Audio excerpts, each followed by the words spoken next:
My name is Melissa Abernathy. I'm the secretary with the Hoboken Quality of Life Coalition.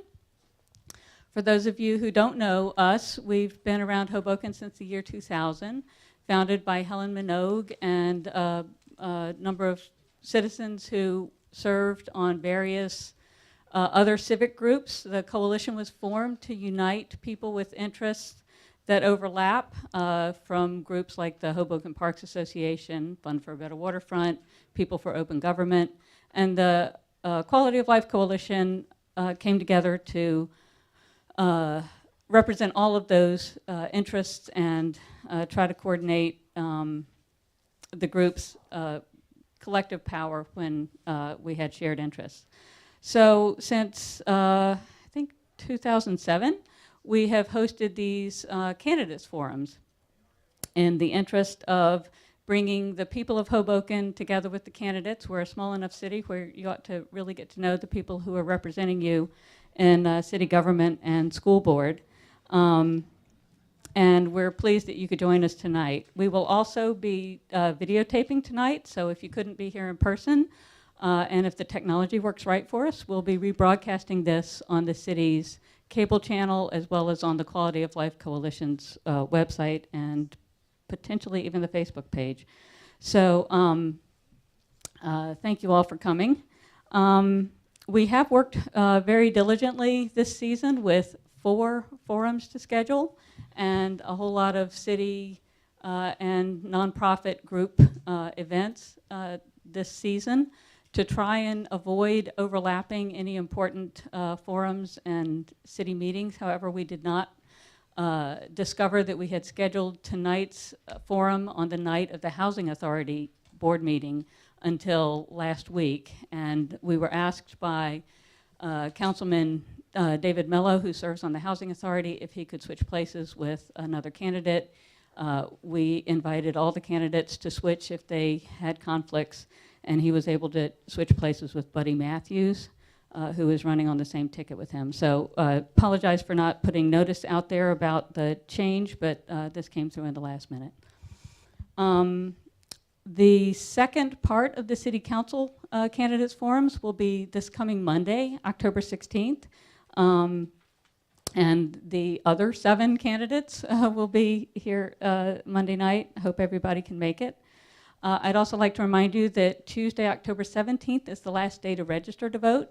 So if, I assume everybody who came here tonight is already registered to vote, but if you've moved addresses or if you have friends and neighbors who may not be registered to vote in Hoboken, please let them know that October 17th is the deadline. And I think that wraps up our introductory messages.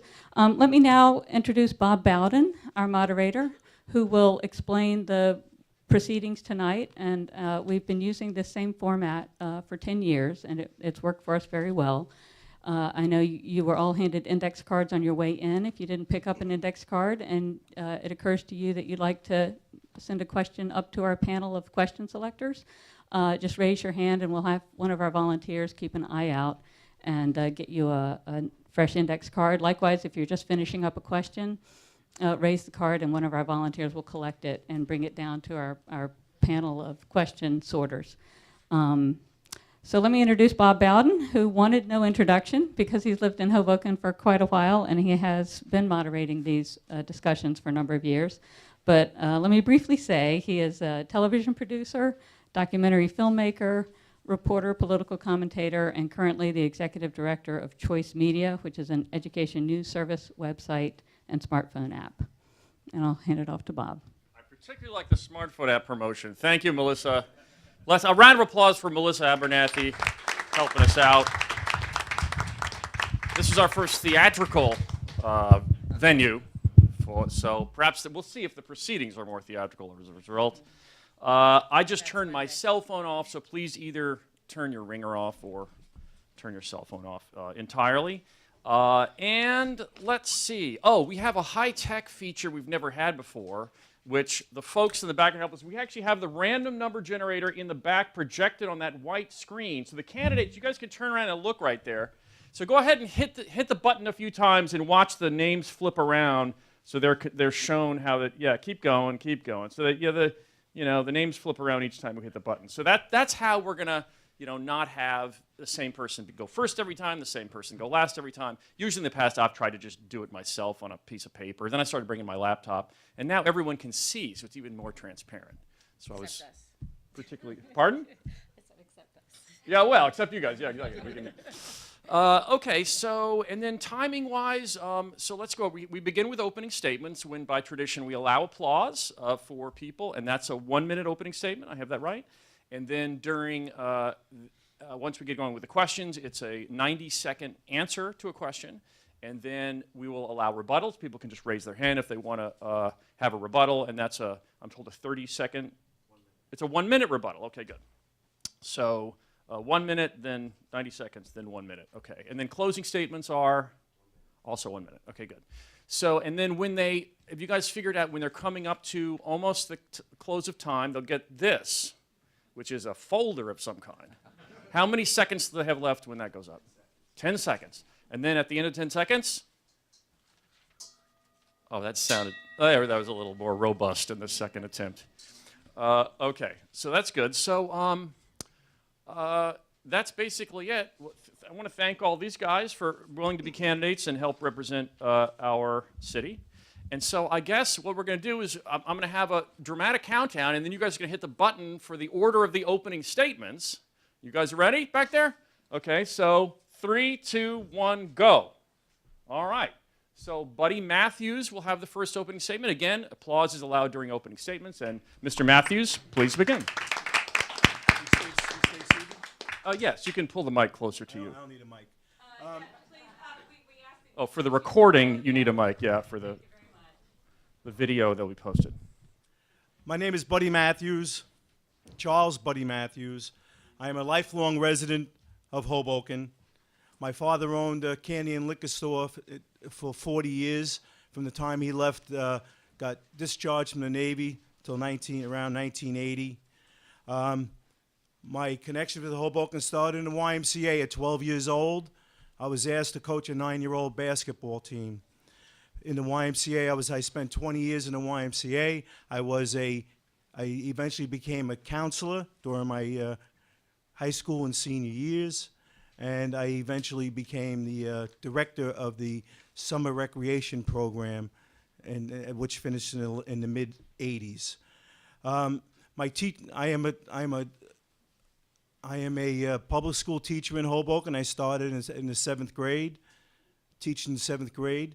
And in 1987, I moved to Hoboken High on my own request because I wanted to... Okay, thank you. And you'll have more opportunity later to add whatever remarks you want. Second Wow. Second on the list would be Joshua Einstein. Mr. Einstein.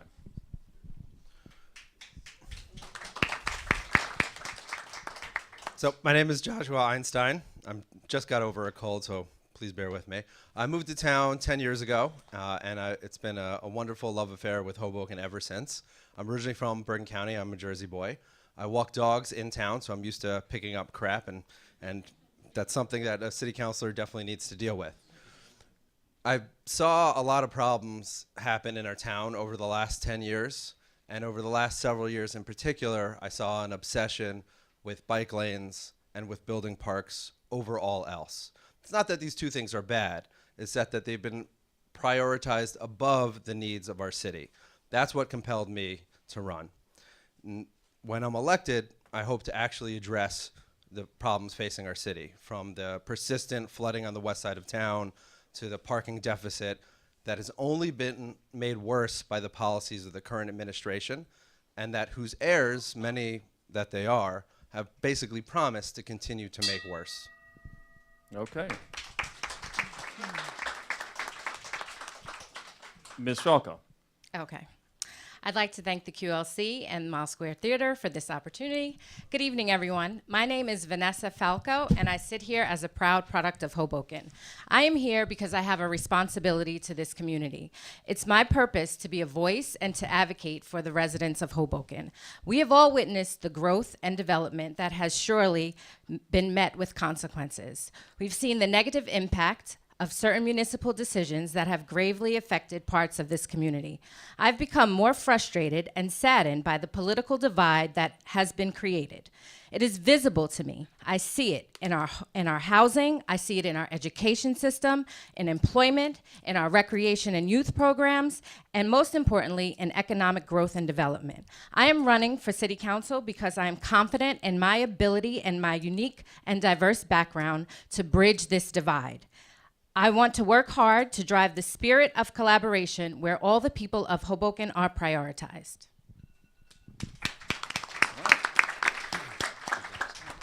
Mr. Valente. Good evening, everyone. I want to begin by thanking the Quality of Life Coalition, all of you here today, and my fellow candidates for all your interest in the future of our great city. My great-grandparents came to Hoboken in 1903, and I'm very proud to be raising a fifth-generation Hoboken family right here in our community. The reason that they came to Hoboken, the reason that we're staying in Hoboken, is because of the great quality of life that we all have. But our quality of life is on shaky grounds. Some of the areas that I want to focus on as your new independent member of the Hoboken City Council are quality of life issues like parking, like trying to come up with ways to be able to create permanent recreational facilities in our community, and also ways to be able to provide tax rebates, which I'm the only candidate speaking about tax rebates for the homeowners as a result of all the development that we've seen in our community, something to give back to the homeowners.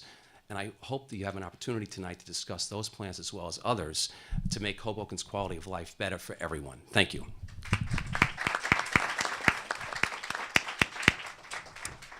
Mr. Impastato. Thanks, Bob. My name is Andrew Impastato, and I've been a resident of Hoboken for 10 years. My wife, Kristen, and our one-year-old daughter, Kylie, currently reside at 8th and Willow. I order my pizza from Rosario's, I get my Italian sandwich from Vito's, and my late-night ice cream from the Mr. Softy truck. Now my wife is aware. 2 years ago, I launched Next Basket Wins to answer a clear demand for private basketball instruction, summer camps, and adult league offerings here in Hoboken, New Jersey. I've grown this business to over 1,000 Hoboken participants yearly. I also wear another hat here in Hoboken as founder of Parking Dude, a mobile parking application that helps residents and visitors own, operate, and park a car in Hoboken, all while helping users avoid getting tickets. I am running for City Council because I am frustrated in seeing many of our problems go unsolved, both as a resident and Hoboken small business owner. I am tired of watching our elected officials play political games and inflate their egos instead of deflating our city's escalating issues. I represent new ideas, I represent new energy, and I have a progressive, forward-thinking approach.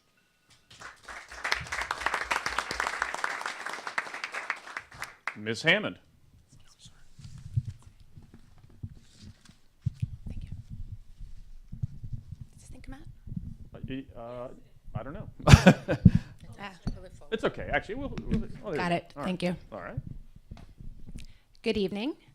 Thank you to the Quality of Life Coalition for hosting this great event for all of us candidates and for all of you taking an interest in Hoboken politics and coming to listen to the council debate. I'd like to start off by saying that I was born and raised in New Orleans, Louisiana, and moved up to Hoboken about 10 years ago, not long after Hurricane Katrina. I currently live in Ward 2 with my wonderful husband, who we just celebrated our 1-year anniversary. By day, I am a specialty pharmaceutical sales rep. Not the traditional type of pill or something you'd see a commercial for, but a life-saving therapy for hemophilia patients suffering with a bleeding disorder. I work with patients, I work with physicians, I work with hospital systems, I work with advocacy groups to ensure that patients on a daily basis have access to the medication that they need.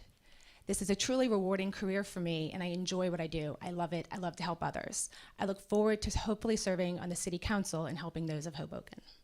Thank you. And Mr. Flett. Thank you, Bob. Hello, my name is Michael Flett. I decided to make Hoboken my home 25 years ago after college. I'm raising my family here. I have 3 sons, Calvin, Quincy, and Wyatt, ages 15, 13, and 12. Professionally, I'm a businessman. In 2007, I opened my current business, Flett Exchange. We run a marketplace for solar credits, which helps my customers finance over 6,000 solar installations, most of them in New Jersey. We consult with our customers on financial risk management. Since my customers invest in solar in New Jersey, I made it my business to follow state legislation to ensure that their investments are made whole. I will use this legislative experience on the Hoboken City Council if elected. Also, if elected to Hoboken City Council, I'll use my business experience in conjunction with the other City Council members so that we can make sound financial decisions. I have over 25 years of financial risk management that I can offer. Thank you.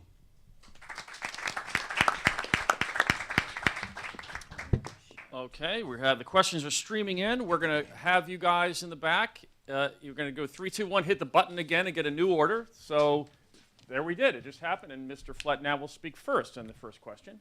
And that's the new order. And the first question is, it's an oldie but a goodie, and one that I find a lot of interest around town, including at a planning meeting in Hoboken a couple nights ago. What are your thoughts on the parking situation in Hoboken? How would you change it? 90 seconds, Mr. Flett. Thank you, Bob. It's interesting. Hoboken is on the top of everybody's gripe list. I was in a group called the Hudson Street Alliance, in which we were looking at overdevelopment in our neighborhood. And every night when we sat down with neighbors, we started with overdevelopment, and we kept on coming back to parking. So that is obviously one of the true gripes that we have. I look at it from the standpoint, we will never satisfy all the parking needs in this town, but we do have to make decisions on a municipal standpoint. I believe that we do need to make more parking garages. And then also, the one thing that we need to do is look at the price of parking on the street. It is, when you give something away for free, that's when you have limited resource, when you give it away for free. So I would think that there's some type of way that we can look at with, looking at possibly increasing parking and then using a pricing mechanism to incentivize people from not storing cars in areas where people need to park. If you're going to park your car for a week and not move it, maybe you can be incentivized to move it somewhere else and let somebody else. Thank you. Next, Mr. Matthews, number 2. Oh, everybody gets This is in the order on the screen now. Yes, Mr. Matthews on parking. And with the microphone, please. That water bottle is going to be a problem, isn't it? As a lifelong resident, I've seen parking spots disappear in Hoboken. There used to be a red line that eliminated one spot on the corners. Now there are lines that eliminate 2 spots. This town is not parking friendly. We need to do more things about parking. We also need to do more things about predatory ticketing. The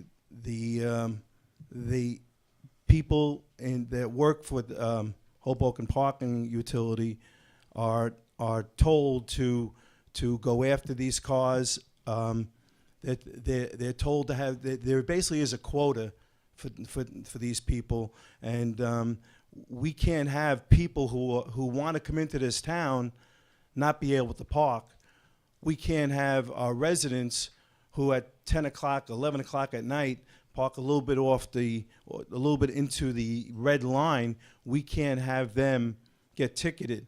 We need to, there are other ways of raising money. We have to raise money, but we can't use ticketing as a way of raising money, because the businesses in Hoboken are really hurt by the lack of parking in Hoboken. Thank you. All right, Mr. Impastato on parking. So I started Parking Dude a year and a half ago as a solution to a problem. Obviously, I wouldn't call it a parking problem in Hoboken. I would call it a parking crisis. Visitors are not coming to this city, which is hurting our small businesses. $6.5 million worth of parking tickets on over 130,000 tickets distributed last year alone. That's unheard of. That's craziness. The reason why? Because our administration over the last 9 years has told the parking utility to increase the revenue, issue a 20-minute quota, as Buddy Matthews talked about. It's an actual 20-minute quota. If you do not write a ticket in 20 minutes, you have to face your supervisor. That's insane. That money, $6.5 million, where does it go to? I get questions every night I knock on doors. That money does not go to fixing our potholes. It does not go to fixing our infrastructure, our water mains during the winter. They're constantly failing us. I want to institute a website online where 100% of the parking revenue is accounted for as it relates to projects that we're fixing our infrastructure. Each quarter, I want to show how much money we take in from parking tickets, and I want to show how much we're spending on those projects for our infrastructure. $20,000 comes in Q1. Where does that $20,000 go? It goes to paving Bloomfield Street, then all the citizens can see it. We need to end our 20-minute quota. We need to increase more parking off street, and we need to apply technology. Ms. Hammond. This parking nightmare has to be addressed. We all know that. I've got girlfriends who used to live in Hoboken who do not come back to Hoboken to have brunch, lunch, dinner, shopping, for anything. They will literally not come to Hoboken for anything because they don't want to deal with the parking. And of course, who's going to suffer? It's all of the small business owners on Washington Street. And we love the small businesses. That's a lot of what makes Hoboken, Hoboken and adds its charm. I think what we need to do is add more parking garages where appropriate on the periphery of Hoboken. We need to revitalize the antiquated parking garages. We need to let visitors know where they should park for long-term and for short-term. We need to simplify the parking rules and regulations. Sometimes I'm in what looks like sort of a pink area because it's kind of red, it's kind of yellow, it's kind of in the middle, and then I just get frustrated and I drive off. So if I get frustrated like that, I'm sure that others who come into Hoboken get just as frustrated. We can't have this parking crisis or parking nightmare continue on in Hoboken. Thank you. Mr. Einstein. Thank you. Hi. Yes, I think the parking crisis is one of the serious issues that are facing our city. And as everyone here knows, everyone here is bright, right? We live in an urban area. So parking's always going to be a complicated issue, and there's always going to be a scarcity. But it shouldn't be the job of City Hall to make that scarcity worse, to get rid of parking spaces like they've done when it comes to building bike lanes or when it comes to putting the little gravel on the corner and on both ends of the street, and they push back the red zone on both ends and it ends up killing 2 parking spots. It shouldn't be the job of City Hall to say we're going to make life in Hoboken more expensive because we're going to charge more for street permit parking. It should be the job of City Hall to try to address this issue. And what we can do with the Parking Authority surplus, which is about $4 million a year, is we can put it in a parking solutions fund and use that to build more municipal lots. All right, we can also encourage, talk to, dialogue with the large developers that are building buildings, and we can change our code to require them to build more parking spaces per unit. I used to live uptown in a big building. It's the Metropolitan, was the Metropolitan. Now it's named something else because it's owned by the Trader Joe's building.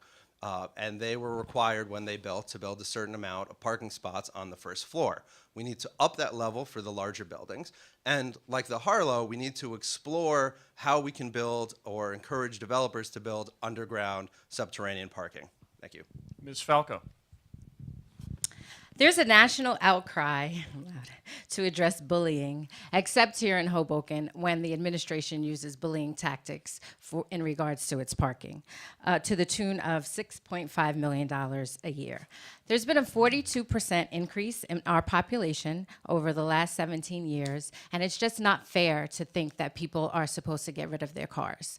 I have been living in Hoboken all of my life. I've had a car since I've been able to drive, and I just don't think that making people think that I'm all for green initiatives, but I need a car. I have 2 children. I'm a single mom. We have things that we do outside of Hoboken that we don't necessarily have to take public transportation to. We want to visit other parts of New Jersey. We like to drive. And so parking has become a major issue in Hoboken, and I do think that with the increase of residential building, we needed more efficient planning and how the solution can come about for the issue. Mr. Valente. Yes. This is a particular issue that I feel we need to be focused on and have simple solutions to be able to help create parking for our residents immediately. And I have a 4-point plan to do that. First is to evaluate the red zones. One of the things I will do as your independent councilman is to work with public safety to evaluate where we could expand the red zones. I will walk with them block by block to see where we can add additional spaces. The second plan is to include white lines for parking on each one of our streets. This way we'll maximize the number of parking that we have. Many other communities do this very successfully, and it's a way to be able to maximize the limited spaces we have. The third is to eliminate meters in residential communities. We do not need meters in residential communities. It sends the wrong signal to our residents, and it sends the wrong signal to our visitors coming into Hoboken. And finally, I do believe we need to keep the price of the parking exactly where it is. I don't think we should be adding additional taxes on the residents in the form of parking fees. Thank you. So that's our first round of questions. Now we take rebuttals. If anyone wants to raise their hand and take, go ahead. So over the last year and a half running Parking Dude, I feel like I'm the most qualified candidate to attack this problem, seeing that we've raised this to over 10,000 users. And what we see and the frustrations we hear from our residents is daily. One of the main things we want to do is our temporary no parking signs is corruption right now. People are going on vacation, they're leaving for business trips, and they're not being alerted, and their cars are being towed at the expense of $300 each time. We need to expand our temporary no parking notification from 72 hours to 7 days. That way it clears the street cleaning of that spot. When we talk about red zones, I'm not sure what Mr. Valente is talking about as it relates to red zones. But our city council has already approved meters in the residential areas. So we need to now look at what are the price of those meters going to be. And then as the 42 spots for Zipcar were already approved, Zipcar is making money on those spots. We're not getting those spots for residents or visitors. Okay, any other rebuttals? Mr. Valente. I know there was a reference to red zones. The red zones are the zones on the corners where there are many opportunities for us to be able to park. And unfortunately, at this point, they're restricted parking. So I think we need to look at those restricted areas and see where we could expand parking, even if it's a couple of feet, to allow for an additional car or two, especially as we draw our lines, which will allow the maximum number of spaces on each one of the parking streets. Anyone else? All right. Not seeing any other hands. We're going to have you guys hit the button again. Go ahead. There we are. Mr. Valente will be next for this following question. Which will be, and we get these, this is rather, I'm going to present this in a general sense. They'll likely be more specific later, but it's on the issue of development, how much development is healthy for town. In broad terms, we get more development and we get more tax revenue coming in because there are more people in town, whereas the downside is that it then creates more stress, et cetera, and congestion. So a couple of questions on this. What is your view on development? How much residential growth can Hoboken afford? What's your view on commercial? And do you think the downside, do you think there is a downside to residential? Another question, do you differentiate between small business and small business home builders and, quote, developers? Another question, what are your requirements for appointing commissioners to the zoning board, the planning and zoning board? Development-related questions, Mr. Valente first. Well, first and foremost, I believe that the residents of the community, taxpayers, should be getting something in return for the massive development that we've seen in Hoboken. So I've developed what I think is a very unique plan called the Hoboken Homeowners Rebate Plan, which would tie in new development ratables for the first year in a rebate that would go to each of the homeowners and condo owners in Hoboken that could then be used for any Hoboken business. So it's really a win-win for everyone, especially at this period of time where our business community is really suffering from what's happening on Washington Street. I think we need to look at some of the scale development projects that are online. In particular, I'm very concerned about the Observer Highway project. I think when we're talking about a 25-story buildings on the perimeter of Hoboken, we all know what the traffic and flow is currently. I can't even imagine what it would be having thousands of additional cars and residents utilizing that section of town. I also believe we need to be able to, in many ways, look at commercial development and have as much mixed use as possible. I also have a plan to be able to bring in an incubator program, a high-tech incubator program, where we can bring high-tech jobs to the community. Partnering with Stevens and many others, I think this is a great opportunity to be able to expand, develop in a very positive way. Thank you. Mr. Impastato. So I am concerned with Mr. Valente's tax rebate because I don't think it's financially responsible. I think that if we are going to be giving a tax rebate for only homeowners and condo owners, if I'm correct about that? Yes. Yeah, so what about our renters? I'm concerned that only people that have the money to own a property in Hoboken would then reap the benefits. Not to mention that we use that money financially responsibly to fix our roads. We use that money to pay our officers to keep people safe. We use that money for firemen to make sure we're not having, we have our safety there. When it comes to development, commercial development, I would look at it and I would like to say that it's important in certain areas that make sense because it brings in ratables.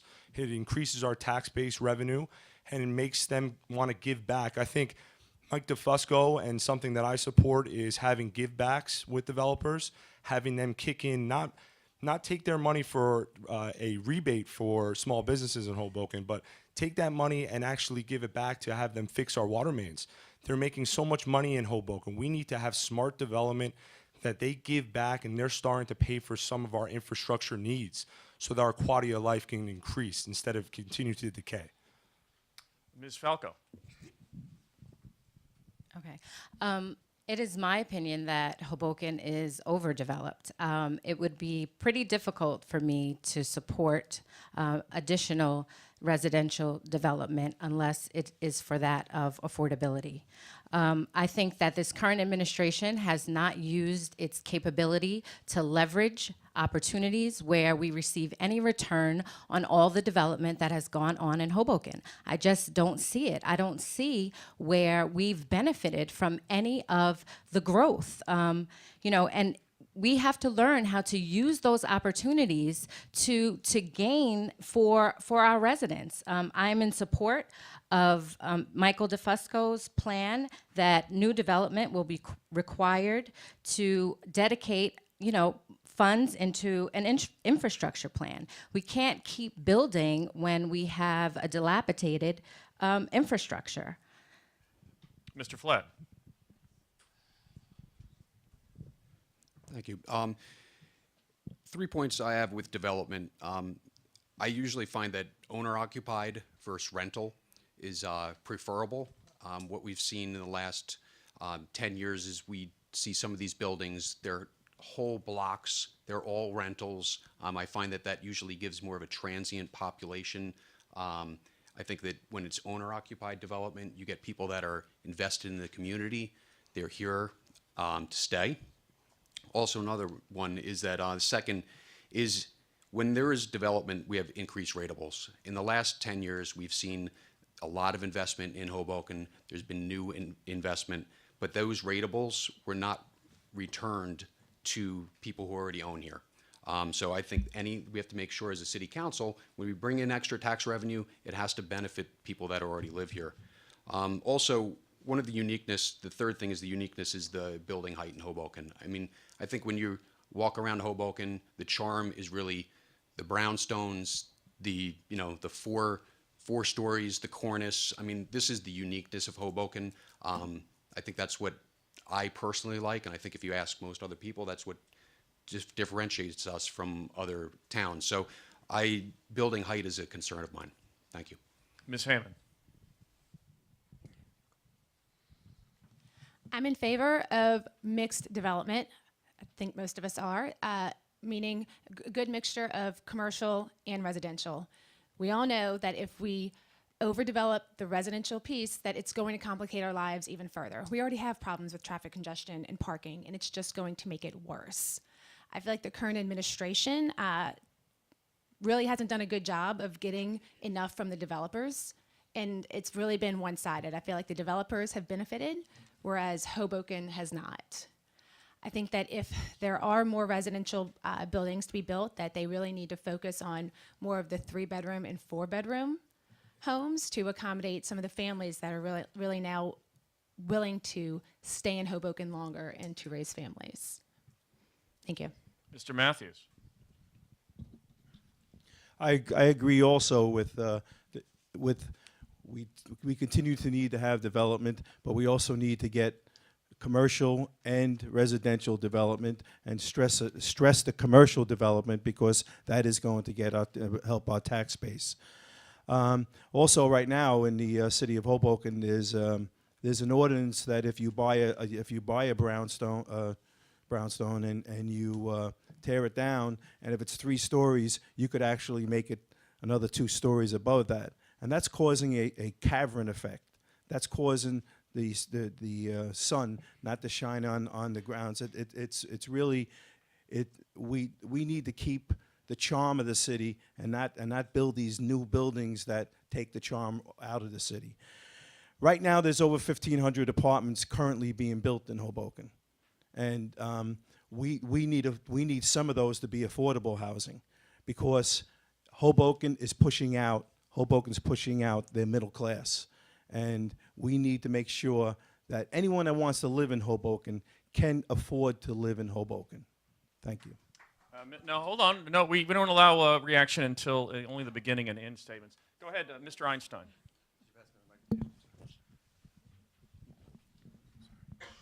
So I say this, in rebuttal to what was just said about affordability, and I say this as someone that's a dog walker. It's a blue-collar job. Not everyone can afford to live on Fifth Avenue.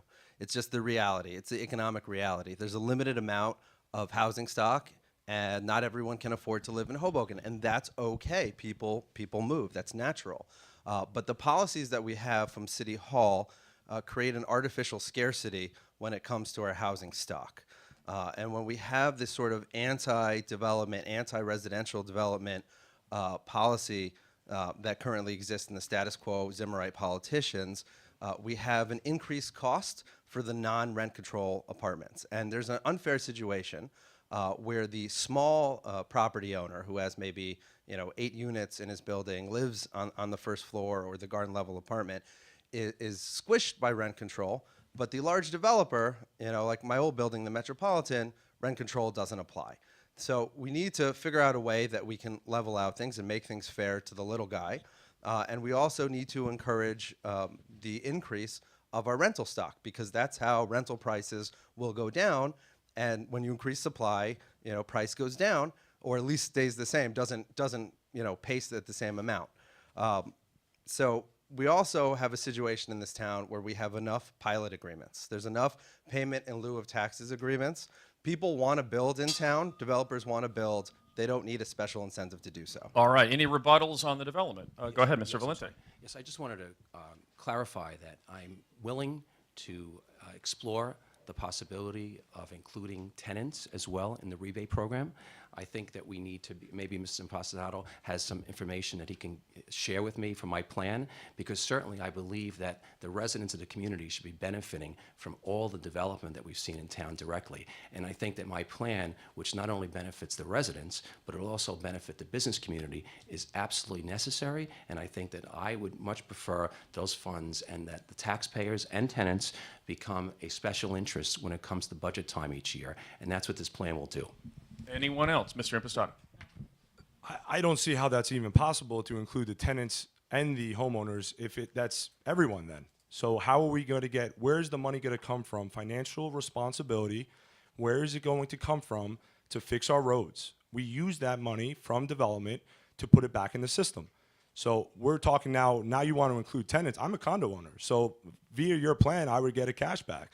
I'm saying that's not financially responsible, and we need to look at it and see where the money's coming from, where we're going to put it back in the system, and how we going to fix our infrastructure like you talk about. I don't think it's from that area. We need to really develop our roads. We need to pave our roads. Taking money from our transportation and parking revenue that we've gotten is a source, but not getting it from development taxes. That's not financially responsible. And I think that Mike Flett would agree with that, seeing that he is probably the most financial responsible person on this board. Anyone else? Okay. So, by the way, when you guys are writing questions too, it's good if you try to write them in a balanced way, like think like a, like a journalist would. So, if the question is written in the form of like, we all know such and such is a stupid idea. What would you do to reverse it? It's going to be harder for me to just ask that in an impartial way. So, I guess we're moving on to the next question. So, guys, go ahead and hit the button. Okay, Ms. Falco will be first. And this is on overall taxes and spending, and I will make this a more sort of balanced each way, but I guess the question is, do you think taxes are too high, too low, or just right? If they should be lower, to what should be the budget? If they should be higher, what should be the budget? Is there something in particular on overall spending of the city that you would advocate should be different if you were on the city council? So we'll begin with Ms. Falco. So I think the important thing for Hoboken to do moving forward would be to diversify its tax base. We just all talked about the residential growth here in Hoboken, but what we don't see is any growth in our commercial tax base. Small businesses are non-existent in Hoboken. We need to take a look at our zoning. It makes it very difficult for businesses to come into Hoboken and to sustain in this environment with taxes being so high and just with a administration that is not working to the benefit of the growth of commercial. There will be tremendous benefits to having business corporations in town. Our education system can benefit from them.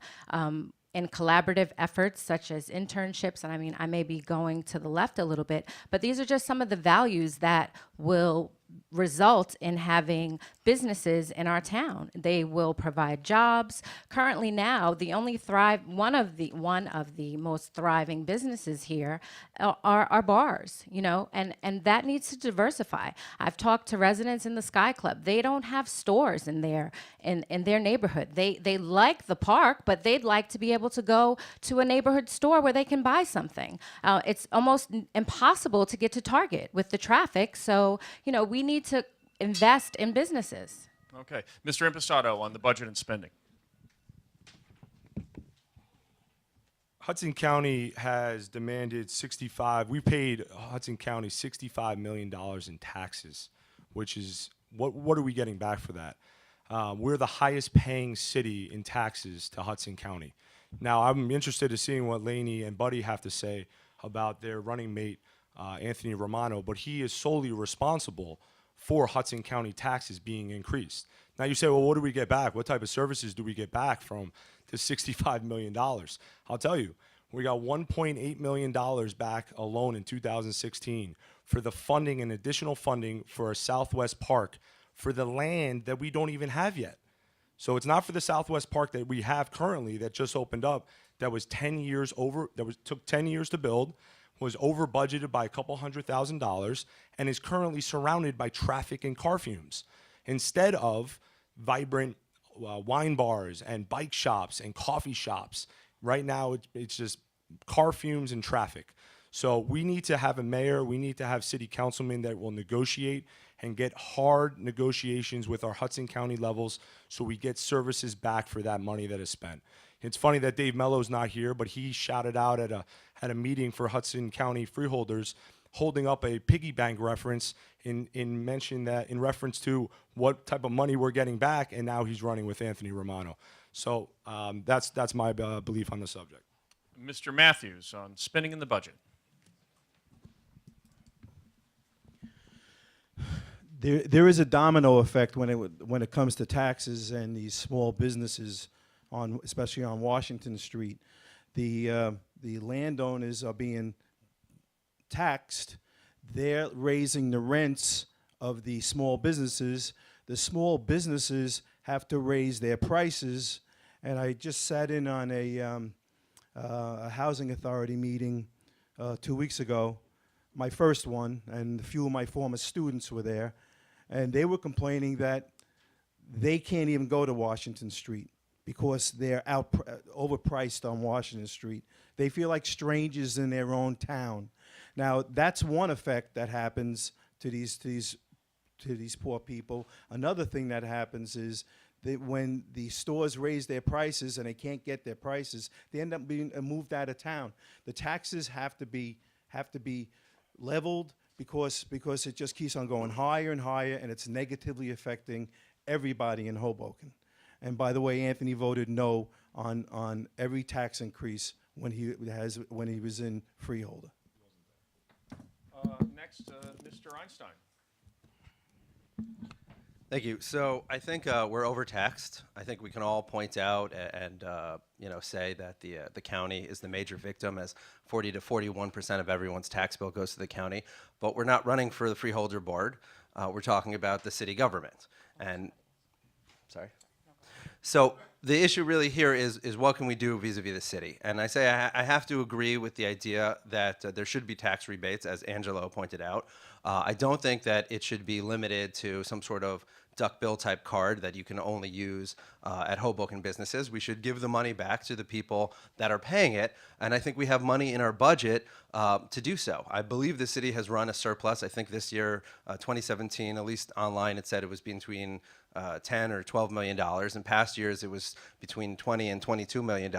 So there's clearly money that the city is collecting in the municipal portion of our tax bill that the city isn't using. Now, some of that should be saved so that it can, be leveraged for things that are important or for a rainy day fund. But some of them can come back to the people that are paying taxes. And as listen, I'm a renter, so I'm not going to get anything back. But I understand that my landlord is paying taxes, and he's limited, by the rent control regime of what he can charge me in rent. So fair is fair. He's paying taxes, and he's limited in what he should, what he's allowed to charge. Now, when it comes to our zoning rules, they do, and the zoning office, it's not just taxes that are killing businesses. It's a climate of anti-small business attitude that's coming out of the zoning office that milks our small businesses and gives them a hard time. Thank you, Ms. Hammond. So Anthony Romano did vote no against the increase in taxes, number one. Check your records. Number two, part of the reason our taxes are so high is because of an old, antiquated tax formula. Hoboken is punished because we're thriving. We therefore have to carry other cities of Hudson County that aren't thriving. So therefore, we are, I feel, unfairly taxed at a higher percentage. Thank you. Next, we have a paper collapse there. Mr. Flett would be next. Thank you. In terms of municipal taxes, we've been really lucky for the last decade.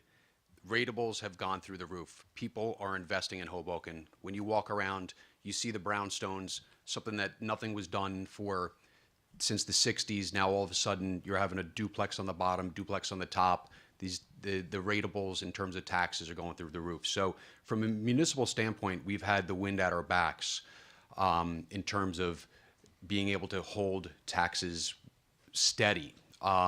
Unfortunately, I don't think we've taken advantage of this increase in ratables. At the time, we should have been decreasing spending and holding a line on the spending, and that's where what we should have done. And I think what I'm afraid of is if the ratables stop continuing, or the trend of spending is still going up, and we're going to have a difficulty. So from the city council, for the next every single year, we should be looking at looking at our spending and setting long-term goals to control that spending on the municipal side. I mean, the county side, we do give a lot of money to the county. I think what we need to do is look at our city council to get together a plan to fight for the citizens of Hoboken, so that whatever goes up the hill, either less goes up or more comes back down. But I think we need our city council and our mayor's office to work on our behalf. Thank you. Mr. Valente. First and foremost, I think we need to look at government and efficiency in government. For the last 25 years, I've operated a nonprofit organization, and that organization is the Partnership for a Drug-Free New Jersey. We've been able to, despite the fact that we have not gotten an increase in funding in about 10 years, maintain the services we provide to the residents. And the reason we've done that is because of efficiencies in government. So one of the things I'd like to do on the council is be able to help develop and look at innovative ways that we could be more efficient to live within our budget. All right, any rebuttals on spending, taxes, and go ahead. Yes, Mr. Einstein. Thank you. So I think first we also need to look at the not just the taxes, but also the planning that's been going on, and specifically the bonding. Because right now, we're bonded for tens and tens of millions of dollars. Just paying the interest on the debt is around $8 million a year. And right now we're not in the danger zone, but if we keep on walking down this path of kicking the can down the road on every spending project that City Hall wants to do, then eventually someone in the future is going to have to raise taxes. And that's going to be a situation where every property owner, every taxpayer is going to be walloped. And we want to try to avoid that. And as an effect of the poor policy decisions that have come out of the Zimmerites in City Hall, we also see 25%. It was just in the reporter that spending on Washington Street is down 25%. So we have to think when we're planning, not that we need these long, drawn-out, years-long processes to repave our streets because they have an effect on the local business climate. Okay. Any other rebuttals on spending taxes overall budget? Seeing none. Okay. Okay, go ahead, Mr. Flett. One thing that when I look at it, I have the 6-year capital program from the city budget. And when you look at the line items, one of the ones in here is the water main replacement and improvements. So project number 2017-14, it's $30 million. So that's one of the line items there. What concerns me is as a property owner, when this line item is in there and it only goes towards property owners. The current water contract that we have with Suez, it puts all of the improvements on the property owners. And this is catching up with us. We haven't invested in our water infrastructure since 1994. And you start to see this pop up on a line item and it's $30 million. So as a city council member, I would want to get in and make sure that this type of debt is spread out amongst all water users. Thank you. All right, anyone else on this? Okay, so now go ahead and hit the button, guys. Okay, there we have it. So this is one that I heard about 2 nights ago at the multi-service center down on 2nd and Grand, I guess. They had a planning meeting for the town, and I heard so much more. I was very surprised at how much this issue came up. I've got at least 3 cards on it tonight, so it's not something I thought about too much, but here it is, and it's about pedestrian safety. We'll begin with Ms. Falco on this. I just went first. I know, it did. No, but with only 7 people, you hit the random number generator. Sometimes, I know.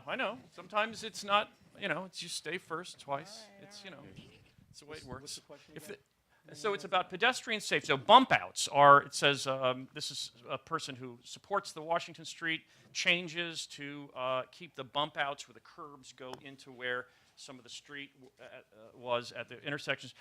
Are the new bump outs, another question, out of touch with the needs of Washington Street? So this person, I guess, against that same idea. What are your thoughts on pedestrian safety generally? There have been some new walk and don't walk signs installed around town. So Ms. Falco, for the second question in a row, please begin. Okay, so as we all know, Washington Street is a nightmare. And as a resident, I just don't understand the necessity and the importance of the bump outs.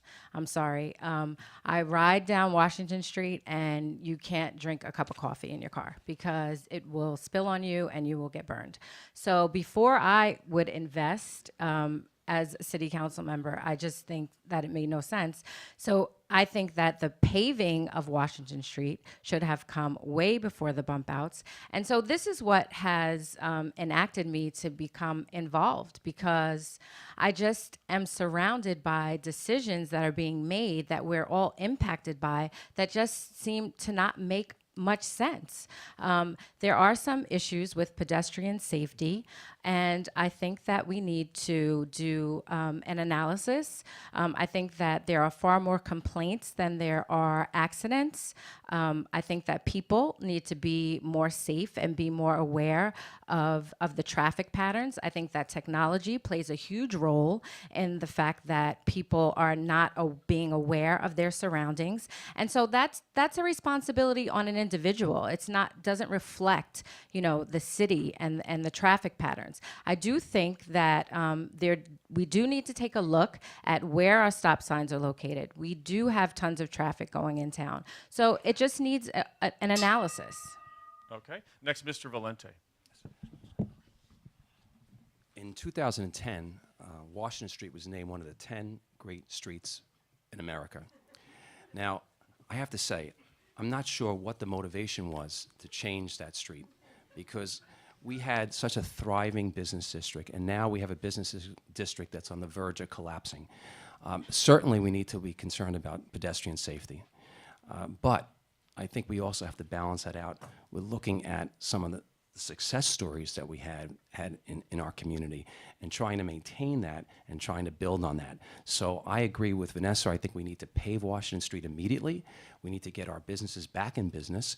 And I also think we need to be able to come up with ways to be able to educate people and help people understand that there are ways to be able to cross streets, making sure that they're aware of the safety hazards that come along with some of those streets, and making sure that we continue to promote Hoboken's business community and as a safe community for pedestrians. Next is Mr. Matthews. First of all, we have to address the mismanagement by our current administration, because the bump out contract was given to the lowest bidder. It wasn't the lowest responsible bidder, though, and these people are overwhelmed. They're talking to them in the street. They're overwhelmed. They have to work extra hours. They can't handle it. So the city gave it to, the administration gave this contract to the lowest person, but they didn't check their background to find out if they had any experience in this. So we would have paid a little bit more money, but we wouldn't have had 6 bump outs all at the same time being done, and people driving through all these cones and everything. We wouldn't have had that. We would have had a more professional job done. In fact, the bump outs, performing the bump outs, it caused a traffic light to hit a lady and almost kill her. Yeah, I mean, it didn't injure her seriously, but it could have killed her. So we start with the mismanagement. We have to reevaluate the contract with Suez, with the people doing the streets. Sorry, Suez. We have to look into that again, because we have to get a better company doing it.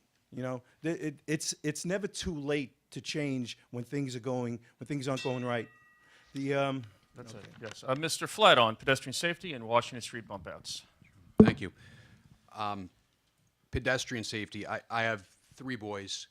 When they turned 10, they started walking to school. They walked from 9th Street, 9th and Hudson, all the way back down to 7th and Madison.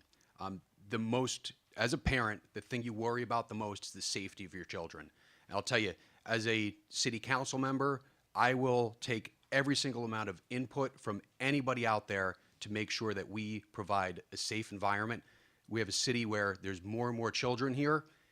It's our responsibility to make sure that they are safe. I can have an opinion on the safety of a bump out or not. I think it's a conversation we have to start having. Some people hate them, some people like them. At the end of the day, we need to have a safe city for people, especially children, to walk. I mean, we have to look at all options, whether it's more stop signs, police enforcement. I think it's our responsibility, and I take it very seriously with children and everyone else walking in town. Mr. Impastato. I would agree with Michael Flett in that pedestrian safety is extremely important. I would comment, though, that we need to have a city that cars, pedestrians, cyclists all can work together and everyone is safe. And what do I mean by that? I think we need to enforce cars stopping at stop signs, not rolling through. I think we need to educate, like Mr. Valente commented on, educate our pedestrians on how to appropriately and in the most safe manner approach an intersection. And I think we need to educate and we need to inform, and as well as make sure that we have some type of enforcement so that our cyclists are not riding their bikes on the sidewalks. This all relates to pedestrian safety. The question about bump outs, I understand bump outs do increase the safety of pedestrian crossing the street. They make the time decreased for crossing the street, which obviously makes it safer. But at what cost? We're not going to reinvent the wheel to put bump outs all across the city to put our city in debt. And then when it comes to the management of Washington Street in this entire project, it's a circus. Every time I knock a door and we talk to residents every single night, the number one difficulty in this administration right now is Washington Street. It's a beautiful road. It's a main part of our city and needed to be managed effectively. They should have done 2 blocks at a time, then paved it, 2 blocks at a time, then paved it. Mr. Einstein. So I'm going to go back to the previous budget question with my time real quick, and then I'll get to the bump outs.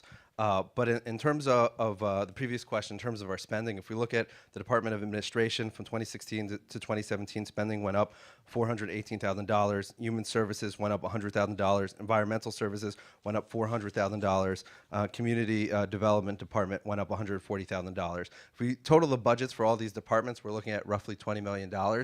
I think that it's worthwhile for the taxpayer to look, if our city government looks into ways of contracting out these services so we can bring down costs and so we can give people a tax rebate and let them keep more of their money. Now, on the topic of the bump outs, I think we have a very good example of how you can have as many Soviet-style 5-year plans as you want, but Potemkin bump outs are Potemkin bump outs. When we have these engineering studies that say something is great in theory, that's wonderful, but in practice, what we have is we've encouraged a situation where the pedestrian, I'm a pedestrian, I don't have a car, I also don't ride bikes, I would fall down in both of them. We have a situation where the pedestrian was standing out ahead of the curb beforehand. Now they're standing further out in the street. We've encouraged the opposite behavior. We've actually encouraged more dangerous behavior. We've also killed parking spots. What Washington Street needed was pedestrian signals for crossing, so you didn't have to look to see if the cars had a red light, a green light, or a yellow light. That's what was needed. But instead, the administration, status quo politicians, took the opportunity to build something more that's their sort of utopian vision. Yes. Sorry to cut you off. Usually if you guys finish the half a sentence after the gong, that's fine or whatever. But go ahead, Ms. Hammond. I moved here. Is this thing on? Part of the reason I moved here was because I loved that you could walk everywhere in Hoboken. We're a very unique city that way. Not many cities in the States can say that. So of course I believe that pedestrian safety is high priority. With that being said, you've got to weigh the other side of it. Have y'all seen fire engines trying to turn on Washington Street? Exactly, I'm gonna quote you. You can't, not with a bump out. Same thing for other emergency vehicles. Same thing for buses. This, I'm sure, looked all good and well on someone's plan. Great. But the execution of it was flawed. This absolutely should have been trialed in 1 or 2 block span. You don't make this plan for the entire city, try to put it into place, and then realize that it's flawed, and now what? It's just a debacle, and can we even fix it now? From what I've been told, sewers have been moved, and this is the commitment, and this is what we have to live with. I think there should have been a creative solution. I think we should have looked and thought outside the box of how to keep our pedestrians safe while not compromising our emergency vehicles, trying to keep us safe. Thank you. Any rebuttals on the subject? Go ahead, Mr. Einstein. So I just want to say that the poor planning that we see in the creation or the redesign of Washington Street that first advocated for these horrible protective bike lanes, we see in other areas of town, right? We see the Southwest Danger Park, that's hem-cornered between all these busy intersections on two of the main ways in and out of town. Where, God forbid, if anyone's paying more attention to their podcast or reading, looking at Facebook on their phone, God forbid, there could be an accident. So we see this poor planning. We also see this poor planning that turned Observer from 4 lanes to 2, put an extra wide bike lane, even though we don't even have the same bike share company as Jersey City, and it's always almost empty. Sorry. So we see this weird vision, this well-intentioned, no doubt, desire by the status quo politicians currently in City Hall to want to sort of remake Hoboken in their image, but it has real-world consequences. Okay. Anyone else? Okay. No. Okay. Okay, we're gonna actually, if you got, I so hope Ms. Falco does not remain first if we hit the button again. So go ahead. Let's hit the button again. Oh, look, she's second now. Okay, so we're about at the halfway point. This is kind of a halftime or whatever. So I'm just curious if you've ever been to a show in the Miles Square Theater. Could you raise your hand right now? I'm curious how to go. That's about half, maybe something like that. All right, and then also I sometimes do a moderator privilege question here, which I'm going to do, which is ask you guys your favorite restaurant in town. And people hate if you give like 50 answers. Like, let me try to just get every possible person listed. So if you could just give me your one favorite restaurant. We're going to be with Mr. Valente. Well, my wife had a cooking school in Hoboken for many years, the Urban Kitchen, so I have to say my home is my favorite restaurant. Right, so that's a dodge. That is a total dodge, not even a restaurant. No, next is Ms. Falco is next on the restaurant question. Your favorite restaurant? I don't know. My favorite restaurant. Oh, Biggie's. Hello, but it closed. Oh man, this is going horribly so far. All right, Mr. Impastato, do you have a favorite restaurant? I sure do. As I said in my intro, Rosario's Pizza at 12th and Willow is my favorite restaurant. Buffalo Chicken Pizza is outstanding. All right, Mr. Einstein. On the corner of 2nd and Adams, Tony's Bakery. It also goes by Lusardo Brothers, which is very confusing because whenever I'm telling someone about it, they know the other name. But it's amazing. The guys have a wonderful rapport with their customers. They have amazing specials. On Tuesdays, it's meatballs. It's gone by like 11:45, 12 o'clock, the latest.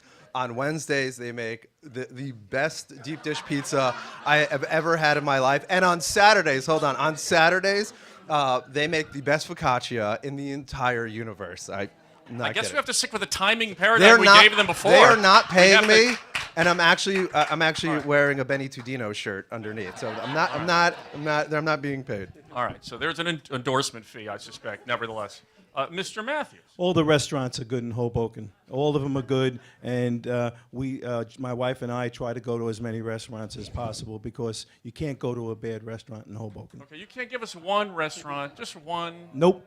Oh.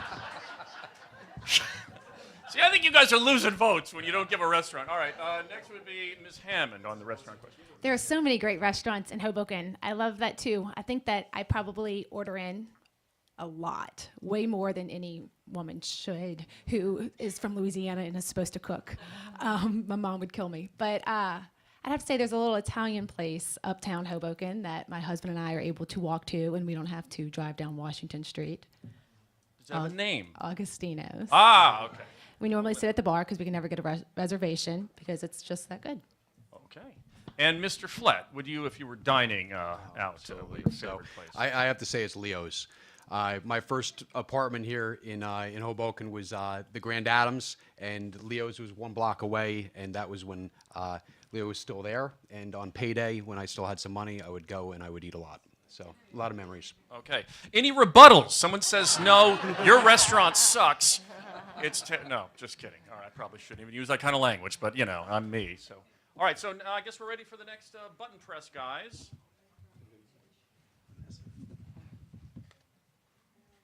Okay. Are they listening? You guys ready? You're going to press the button. They just hit it. Oh, they did? Yeah. So you didn't notice because I'm two again. Okay.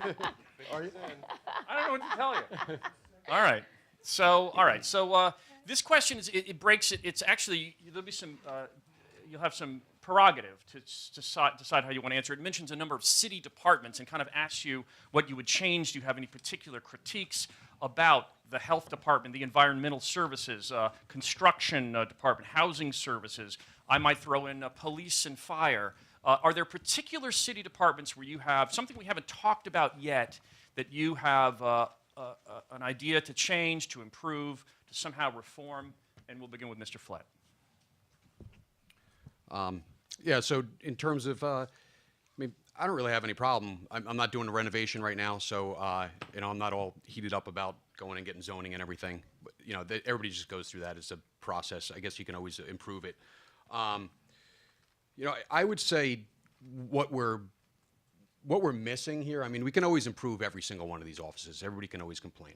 But one thing that I don't see that we have is somewhere in City Hall that works with our businesses. We need, if City Hall is not working with you, they're working against you. Opening a business in Hoboken, we should have a department here that helps someone open up a business, expediting, helping with costs. What I want to see is more restaurants on Washington Street. I want to see more mom and pop stores. I think as a city, we need to be helping those businesses. So that's where I would really look to see some, adding that. Ms. Falco, on city departments, any particular examples you like? Okay, I'm going to try not to steal Andrew's thunder on this one, so I'll take it light. But okay, so I mentioned earlier that our population has increased by 42%. And within that population, there has been a tremendous growth of youth. Our youth population is large here in Hoboken. And the Department of Health and Human Services, I do think, can do a much better job in creating programs and doing some sort of analysis and inventory of our youth here in town, and to develop programs that will really benefit our population. I mentioned earlier that I see a divide in our town, and I do. I see it. I see it in our youth programs and in our sports. And so I've been proposing one way since my children were like 4, they are now 12 and 13, I've been proposing an opportunity for the recreation department, and I just get pushed aside because it appears as if the ideas and the values of our community are just not realized or recognized. From the outside, I came in and started a youth basketball league because I saw a deficiency in the way that it was being run. And I did that basketball league just as a mom, wanting to provide summer activities for our kids, not just my kids, for all kids. And Okay. Mr. Impastato, on city departments, you might change or reform. So I think number one, I think we need to split the recreational department with our environmental human services department, which is right now one department run by one director. I think those are two extremely important divisions that need to be separate with two different directors. When we talk about our rec department, we need a complete modernization of the entire department. There is not one computer. If you walk into our superintendent of recreation's office, I love the guy to death, Ed Miller. If you walk into that office, there's not one computer. No one's emailing, no one's texting, no one's creating any social media. So in 2017, we need to increase our communication, and that's one way to do it. With our rec department, we need to develop a mobile platform, a mobile app that shows parents when schedules are, gym changes, what time practice is, where practice is, so that our parents have communication and not are second guessing or questioning when things are changing on them, which is always the case. We need a social media presence, and I think this is the case across the entire spectrum of all divisions in Hoboken. Our communication at the administration level in this city is ferocious. It's absolutely terrible. Think about what's going on Washington Street. You don't know what construction is going where. You don't know what things are happening. Social media will increase the amount of people that know about the events, especially in the rec department. Next is Ms. Hammond. I would like to have a conversation with Department of Health. Recently, we uncovered the fact that at Columbian Arms, that there are residents living there with bed bugs and have been living there with bed bugs for months. The owner, or slumlord, better deemed, has done nothing for them. These older people are trying to advocate for themselves and no one's listening. So I would like to understand more about what some of the Department of Health's priorities are and how we can get people to move faster on issues like this, because no one should have to live with bed bugs. And that's only one part of their problem there. There's just so many. So my heart breaks for those residents, and I think the Department of Health should definitely be involved. Mr. Einstein, on city departments. So I'm going to go ahead and disagree with Mr. Impastato. I don't think that we need another director-level bureaucrat in City Hall. I think that what we have is too much spending. I don't think the solution is to have more government spending. As I said before, for a lot of these departments, we can get a better deal if we attempt to figure out a way to contract out. And if we look at the community development department, the director's office, the salary and the wages went up from 2016 from $290 to $375,000. So if we're adding more bureaucracy, I think that's something that a lot of people in town would have a problem with, and I think I'm definitely against. Now, when it comes to, let's say, the police department and the fire department, I think everyone that's been on Washington Street knows that we have a problem. It's not polite to talk about, but the truth of the matter is there's a problem with aggressive panhandlers that are often drinking in the middle of the day, that are sitting on Washington Street, and they're screaming and yelling at people. And I love the police. My good friend is a captain in the New York Police, and I have a friend on the Hoboken Police Department. But I would like to see our police department do something about that. It impacts our quality of life. It's not a safe environment when you have kids. I know I was walking dogs one time, and one of our residents, homeless people, decided to throw coffee in my face. He was in the middle of the street talking to himself, turned to me, just threw coffee in my face. So we have an environment where we have these homeless people, most of them are fine, but some of them are aggressive and they drink openly and nothing's done about it. Okay, Mr. Valente. Yes. I have a very specific plan, and it includes eliminating the mayor's spokesperson. I believe we have 6 people running for mayor, all of whom are able to speak for themselves. And we should be taking that position and turning it into a business development coordinator, not only to help those businesses that want to come into Hoboken, but also to promote Hoboken so we get visitors back into Hoboken. Right now, instead of having a welcome sign, what we have is a tollway sign that people think about when they think about Hoboken. And we have to change that, and that's what that new business development person's responsibility will be, helping businesses establish in the community and helping business thrive in the community. And Mr. Matthews on city departments. I'd like to talk about the Human Services Department. Number one, the multi-service center needs to be redone. It's really, really run down. Either redone or have a new center that helps cheerleaders, that helps everybody. Number two, the Recreation Department only has 3 people in it. And I don't know how they get done what they get done, but they do get it done. There's got to be more people, and people who want to work in recreation, there's got to be more people. Number 3, we need a multi-use field. I coached I coached Hoboken High School baseball and basketball for 26 years, winning multiple state and county championships in both. But I also ran the 13 to 15-year-old league, and for the last 6 years. And when I ran it, the league went from 4, and these are baseball players. See, Little League has their own field. Everybody wants to play Little League, and there's an attrition going up to the 13 to 15-year-old. The field's too big. They're intimidated. But we had the field for 5 or 6 days a week when I was running it, and now last year it was only 2 days a week. We need a multi-use field with baseball as one of the components. There is a field on 16th Street, a soccer field that has cutouts for baseball. You can't play baseball on it because it has no backstop. Okay, any rebuttals on this? Go ahead, Mr. Impastato.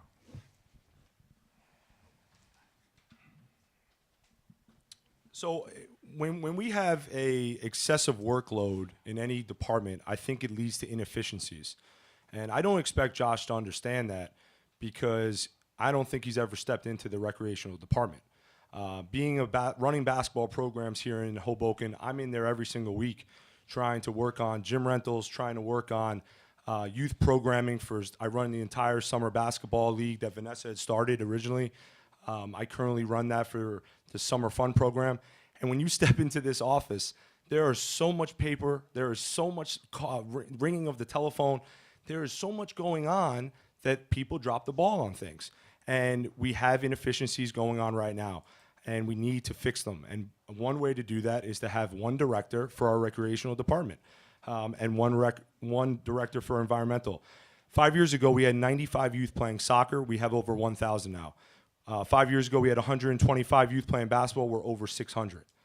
There's a huge demand. We need to increase the amount of productivity in that office. Mr. Einstein. It's true. I'm not very good at sports, and I don't play them often. But really, we have to ask, what's government for? Is it for building amazingly theoretical pools that are on the waterfront? Is it for building more and more parks when we're in a, a limited space urban area?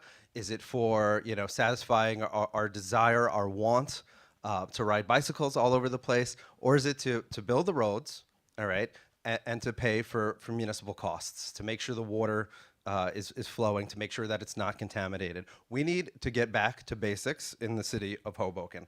And some of that has to do with cleaning up our streets, making Washington clean, taking care of aggressive panhandlers, and also creating a friendly business environment. Now, unlike Jersey City, where they're in the process of an amazing change, we've gone through that largely. So we don't need an office to facilitate new business, but we do need to get the zoning office off the back of the businesses that exist in town. For example, Sheer Madness, a haircut place, was being sued for the city for 3 years. The city eventually dropped the lawsuit. Okay. Anyone else on rebuttals for this?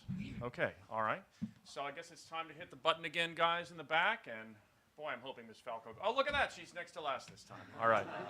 All right. Oh, what a relief. Okay, so this is a little bit of a wild card question. It's maybe one you guys may not have to use your whole time on, but I thought it'd be interesting. People might be interested to hear the answer. And do you believe city council should have term limits? Is 8 years enough to accomplish your goals?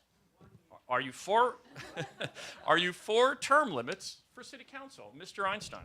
So I'm going to cheat again. I'm going to go back to the previous question and say something that I forgot. Bear with me.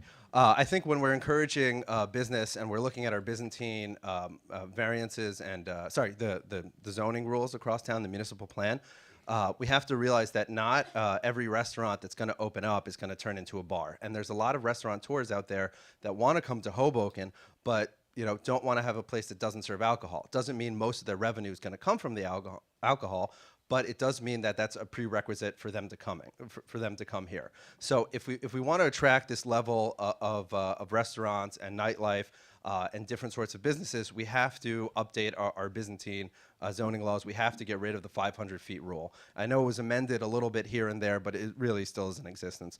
Now, to the question, I don't remember what it was. Oh, term limits. I'm 100% for it. I think 8 years is enough. If you can't accomplish, what you were doing in 8 years, then, you objectively, you failed. So term limits are fine. Ms. Hammond. I do agree with term limits. I do think that 8 years is ample amount of time. I think that the city has done a lot of planning and has failed to do a lot of executing, but I feel like if you've got the right people in the city council, you should be able to plan and execute effectively in 8 years. Mr. Flett. Yeah, I'm in favor of term limits. I think if someone's, I would say 8 years is probably fine. It consolidates power at the expense of the public, I think, if you're in for more than 8 years. Mr. Matthews.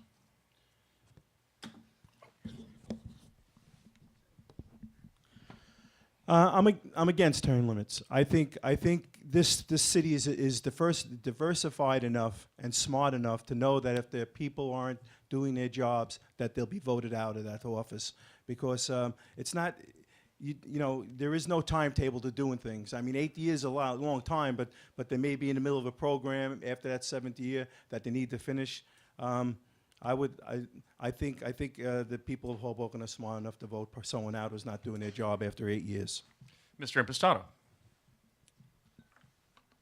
I would agree with term limits, just because, like the panel had said already, you need to be efficient, you need to be productive, and you need to get the job done within your amount of time that you're elected for. And if you can't, then you shouldn't have been in office to begin with.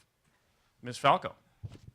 I agree with term limits. I think that you avoid the risk of complacency and people just being comfortable with status quo. I think it's always good to have new ideas and new energy inputted into the city council level and any municipality level. Mr. Valente. Yes, I also agree with term limits. I also want to spend a few moments talking about the 50% rule, because I think that we need to look at bringing back the runoff provision. I think it's very important that we have a community where 50% plus of the individuals will have voted for the next mayor and next council. We have a situation currently that perhaps we might elect a new mayor with 20 or 25% of the vote, and certainly members of the council with the same number. That means 75 or 80% of the people in town will have voted in a different direction. I think it's important that we go back to a majority rule. Okay, and anyone, go ahead, Mr. Einstein. I would just like to add that when we don't have term limits, we have an institutional problem, right? It doesn't matter what faction or what machine someone's from. The fact is that we shouldn't want Hoboken to become like Union City, where there's a one-man rule. And if we don't ever institute term limits, then eventually we could fall into that place where it's one-man rule or one-woman rule, where some permanent political machine determines what's going on based on their agenda. And if in 8 years you still feel like there's more that you want to accomplish, well, there's nothing wrong in empowering anybody that has helped you run, to help them run and finish and get across that finish line. Anyone else? Go ahead, Mr. Matthews. Union City's streets are better than ours, and their schools are run pretty good too. I'm not putting down our schools, but this gentleman and whoever gentleman, but this gentleman put it. It depends on what you want to put in, and he can be voted out. Okay, and so they have lights where you could see. I almost got hit by a car walking across the street 3 years ago because you can't see a thing on Washington Street. Their streets and their lights. There's a lot of stuff that Union City that we should be doing. Anyone else? Okay. All right, so this is a question. It's another kind of opening question. Sometimes they're the most interesting ones, which is, the Zimmer administration is wrapping up. We have this question. And I'll balance it. Either the strongest accomplishment or biggest mistake of the Zimmer administration. Your overall review, and it doesn't have to be a personal invective, but just your sense of how the administration did, either maybe something good, something bad, or however you want to frame it. So, Mr. Matthews, your review of Mayor Zimmer and how she did. She didn't do enough to prevent flooding in Hoboken. Hoboken has we now have containers that hold thousands of gallons, tens of thousands of gallons of water underneath a couple of new parks. We also have 2 pump stations, but there are 2 other areas that can be used for pump stations. They're all set, but they're not triggered yet. So, we were inundated by Sandy, but we still had about 2 or 3 feet of rain just on a flash storm, just on a quick thunderstorm, around ShopRite. There are 2 more pumps that can be utilized and pump the water out even during a bad rainstorm, and that's not been done. And that's property is still being damaged because of just a half-hour strong rainstorm. Ms. Falco, your review of the Zimmer administration. Okay, so that was a little bit of what I was going to speak about in regards to the resiliency plan and one second, and the infrastructure. I also think that government contracts require transparency and ethical regard. And this is the reason for and the purpose of City Council, to be a governing board. And what has recently been brought to light is the case with Suez. And while I'm not completely knowledgeable about all the specific details, what we have most recently learned as residents is that there's an outstanding $8.3 million debt. And so I don't know, I can't imagine that that's a good thing for whoever is coming into office. I know that contract needs serious negotiation, and that's something that needs to be addressed. And so I don't think that she will be leaving out on good terms in regards to that. I do think that the investment in resiliency has been productive, but I also think that the next person coming into office needs to ensure that those are the best possible options to ensure our safety and that we're utilizing our government funds to protect the residents. Mr. Impastato. I think some positive things that this administration has done over the last 9 years, specifically We've developed and expanded upon our parks and open space here in Hoboken to a point where I don't even know if we have enough room anymore for another park. But we've done a good job of expanding our parks. Our bike lanes have been expanded to make it safer for cyclists to ride to and from the path and across town. And I would disagree with Mr. Matthews that I think she's done a good job. Mayor Zimmer has done a good job with green infrastructure. She's put in a lot of water basins to our parks that hold and retain some of the stormwater. Some of the negative things, overall, I think one of the huge problems of this administration has been the parking. A director is only as strong as the mandate that comes from the mayor. And this mayor has clearly made a point that we are going to try to aggressively ticket as many residents as possible, make it hard for visitors to visit this town and park, make it really extremely hard for loading zones and companies to have customers. And it all relates to parking, and it relates to parking infrastructure. And then overall infrastructure, our potholes are everywhere. Our water mains are breaking every winter, almost every week. We have roads that need to be paved all across town. And I think specifically with Councilman Mello, who's the only councilman that's not here right now that should have been, it's the status quo. Nothing's going to be changing. Ms. Hammond. I believe that Dawn Zimmer tried to address the flooding problem, and she did an okay job with that. I would say, though, that just take a look at Washington Street. How many times have we said Washington Street tonight? I think that they have failed miserably with Washington Street. Take a look at the Suez contract. Part of the contract said that there needed to be a monitoring committee as part of the contract to monitor usage. Allegedly, Hoboken owes 8.3 or 8.5 or however millions of dollars it is, but who really knows? We don't. There was no one to monitor it. That was part of the contract. That's a big fail. I think another part of the Suez contract that was a big fail was that they didn't look at comparables to other cities. There's got to be other comparables out there that we can use to evaluate where we should be. They also didn't look at any other companies, any other vendors. How many of you get one quote from one contractor or one vendor when you're making improvements on your home? Shoot, how many did we get? I think I've gotten like 6.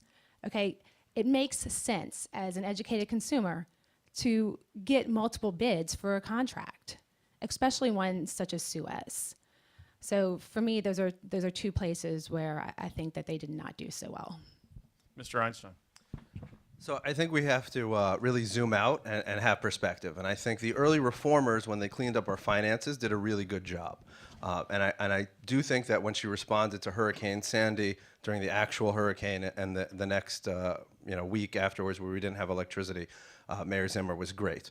But when it comes to pursuing her vision of bicycles and parks over everything else, when it comes to eliminating parking spots, when it comes to pretending in the rebuild by design process that any of the West Side anti-flooding measures, whether it's pumps or the cisterns that are under the parks, were included in the $230 million that we received from the federal government, it wasn't included. I was at the DeMond Auditorium meeting, and I asked that question, and she said, well, we may have to pay for it with taxes or with bonding. And when it comes to putting our city down the road, a dangerous road of over bonding, I think she's been a failure. So I think our city needs to get back to the basics. I think there are a lot of candidates that were allies or ran with Zimmer or were Zimmerites, whether it's Baller, Giattino, or DeFusco, who are trying to both run with part of that record that they think is positive and leave behind the parts that they find inconvenient. And we really need a fresh voice. We really need an independent voice. I forgot to mention before that I'm an independent candidate. I was first to declare independent of any slate that I was running for city council. And we need to get back to basics. That's what the city's all about. Mr. Flett. First of all, I'd like to say that one thing I have a respect for is the complexity of running a city like Hoboken. Mayor Zimmer has been here for 9 years. What she did, she tried her best. It's a complex, ever-moving situation. I think she really did some really good things while she was here. And then where we are today, I think we're better off than we were 9 years ago. When Michael DeFusco said he was running, I jumped right in because I think we do need to make some changes. One of the things that I think that we needed to concentrate on is obviously infrastructure. Roads, when I go around knocking on doors, obviously it's Washington Street, how to get this far, our water, our sewer. I really looked into the Suez Agreement. In my opinion, I ran it all the way back to 1994. I Oprah'd it. I looked at that, and we should have negotiated that a few years ago. It was always open for negotiation. We should have done that. Also, I think there was a lost opportunity with the increased rateables to alleviate tax burden on people who already live here. So, those are some of the things that I think I'd like to change, but I have a total respect for the complexity of running the city. Mr. Valente. Yes. First, I want to thank the mayor for her service and wish her the best as she moves on. I do think that there is one concern that I have, and that was the inexperience that the mayor brought to the job. When over the last several years, the city has paid out millions of dollars from lawsuits that have been brought to the city from employees that were let go, obviously for the wrong reasons, because most of these were settled out of court. I think that money could have been spent on building permanent recreational facilities in our community, which are desperately needed. I think that money could have been spent on partnering with the former YMCA board to open that building up immediately. It could have been spent on building rooftop recreational areas on our municipal garages, and it could have been spent, as Mr. Matthews spoke about, on redesigning and relooking at the multi-service center to expand senior services and to also look at building recreational and cultural facilities there. So I think that that's my biggest concern, is that money was spent in an area that we certainly could have found many other very positive ways to be able to spend that money. Okay, any rebuttals? Okay, let's hit the button. See where Ms. Falco goes. She's second again. I don't know. We could have a crowd of the vote if there's a problem with the thing. Yeah, well, all right. Do you want us to hit it again, Ms. Falco? I'm going to give you an option, Ms. Falco. Would you like to hit the button again because you've been at the top? I'm good. Okay, good. All right. All right. So this will be Mr. Impastato first, then, on this question. And it's sometimes I've asked a lot of kind of general questions tonight. Sometimes every once in a while a really specific question. This is, what will you do to fix the problem of litter all over the town? A problem that's gotten to be much worse in recent years. And I would add to that if you have any thoughts about the garbage pickup, the recycling pickup, and if you have any thoughts about the automatic garbage cans that we have, some of those on Washington. So garbage and litter would be this question. Mr. Impastato. Yeah, I think we need to look at the problem and try to develop a committee, a community group that is responsible for meeting and trying to analyze the situation, come up with ideas. I think it's very important as a councilman to incorporate as many residents as possible to fix problems, to look at problems, to try to figure out what we could be doing better. I actually knock doors every single night, and some of the residents have stated that their number one problem is that they have garbage on the curbs, that the garbage pickup is not effective, that wakes them up in the middle of the night. So I would like to look at the entire program in general to try to see what our deficiencies are. Try to bring the community together from each section of the city, so we have a geographic diverse group that will analyze it and come up with suggestions and ideas. Ms. Falco. So I think that Hoboken is fairly clean. I'm sorry. I don't see a bunch of trash, but if that is a concern of the residents, then I definitely think it needs to be addressed. I have talked to residents who, I'm not a homeowner, and their concern is that their trash bins are constantly thrown from the garbage trucks, and so I think that that's a contractual service.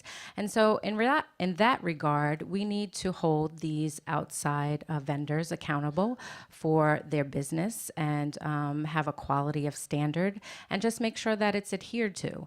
I think that, educating our youth through our school systems on the importance and the values of trash and recycling, I think that those are all initiatives that can come from City Hall and from an initiative of the mayor. And I think that it's a collaborative effort, and the community should be educated and informed about ways to help keeping our environment and our space clean. Mr. Einstein. So I think clearly litter, especially on the avenue on Washington Street. I live on 6th and Washington above a waxing place. It used to be the old Romantic Depot. No more romance in Hoboken, folks. But no matter what day of the week it is, no matter how late I go to sleep, I always wake up between 5:30 and 6:30. And I don't have kids, and I don't even have a dog to wake me up. It's horrible. But when I go outside to get my bagel and lox, Washington Street, especially on the weekends, is always covered in litter. I'm talking pizza crust, chicken wings, plates, bottles, and it's disgusting. And it's a quality of life issue. And I think that what we need to do is we need to hand out more tickets. There are a lot of people that come to town, from outside of town that quite frankly get wasted. They eat some pizza at, Benny Tudino's, for example, and then they just decide to throw their plate on the floor. Now, that's not Benny Tudino's fault, and they shouldn't be penalized for it, but we need to have more police writing quality of life tickets because it does, impact, and encourage people to keep on littering and to keep on throwing their chicken wings on the floor and their plates on the floor and their bottles. And, God forbid when someone throws a broken bottle and then, people walk through it, they could get cut. So it's a serious concern. And again, going back, in terms of Washington Street and the quality of life, just to reemphasize, we do need to do something about the aggressive and permanent panhandlers that we do have by the 7-Eleven, by the Walgreens, and by other places, mostly along the avenue. Mr. Flett. I mean, nobody likes litter. We have people here that it's their job to clean up the streets. They work for the city. I wouldn't want to throw any more money at it. I mean, I know if you look around business districts that are clean, you can go to Times Square. It's usually, sometimes you get a coalition of businesses that get together and they're tired of it happening and they'll kind of band together and they'll clean it up. I think that, in terms of the city, we have people that are supposed to do this. You just tell them to do it a little bit better. I don't think you throw any more money at it, but if you're really concerned, get together as a community group and your neighbors and get together and get to know some people and clean up the street around your neighborhood. Mr. Valente. I think it's education and enforcement. I think first, with regard to education, we need to be able to educate, especially our young people, about how important it is to respect the community. I know there's been some loitering and some graffiti situations that have been going on in some neighborhoods, and to me that seems to be certainly an alarming sign for our community. And with regard to enforcement, I would recommend that we take the parking authority officers that are out midnight to 4 in the morning and have them be on Washington Street looking for litterers and give them the tickets instead of giving the parking tickets to the people, all of us that are here, that are parked a little bit over the red lines. Ms. Hammond. Here you go. So I would like to initiate an entire green campaign. In doing so, we would need to educate people and make them aware of what they're doing. They're completely disrespecting our town, and they're adding to the waste by not recycling. And I think if more people had an appreciation and understanding of this, it'd be less of a problem. With that, I would, of course, implement ticketing as well. People need to be fined. People need to be scared to throw something on the ground for fear of getting a ticket, more so than they're fearful of parking 3 inches over a red line near a corner. In addition to adding more recycling options, well, let me back up. The other day, I walked for 2 blocks looking for someplace, a recycling spot, because I felt too guilty throwing away a water bottle. I think that those should be on every single corner. I don't know why they wouldn't be. Number one. Number two, I'd like to, of course, make composting more convenient for our residents. I think that that's another important piece of taking care of our environment. I'd like to look at replacing some of the non-energy efficient vehicles that the city uses with hybrid or electric vehicles. I think that this should be a grand campaign that everyone looks at from a bigger picture and really takes pride in Hoboken and our environment for future generations. Thank you. Mr. Matthews. When I was athletic director at St. Anthony High School under Bob Hurley, being in a Catholic school for the first time in a high school environment, we were the city had stopped. We used to have free garbage pickup. Then all of a sudden, the city stopped that, and they started charging it. Jersey City started charging us, and they wanted to charge us $400 a month for garbage. You know, the school closed down because it didn't have enough money. But I researched it, because when you're in a Catholic school, anyone who's taught in a Catholic school, your job is just not your job. So I decided to research it and do, because in Catholic school, people do 2, 3, 4, 5, 6, 7 jobs. And I end up getting it for $100 a month. This is and if there's something wrong with the garbage truck company, if the pickup isn't good enough, we need to look into it and get a better company, and probably a cheaper company, but a more responsible company. Any rebuttals? Okay, seeing none, we'll hit the button again. Okay, look at that. Ms. Falco's next to last. All right, good. Yeah, where's All right. Buddy? Buddy's number one. I wasn't even in the bathroom when you put me number one.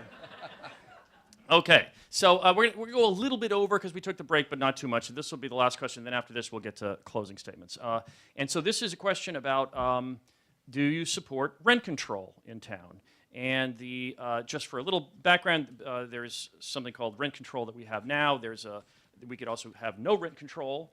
And there's a middle position called vacancy decontrol, where only when the apartments are empty does the rent then reset. And so, of course, you guys are probably familiar with this issue, but I guess I'll just, with that said, we'll begin with Mr. Matthews.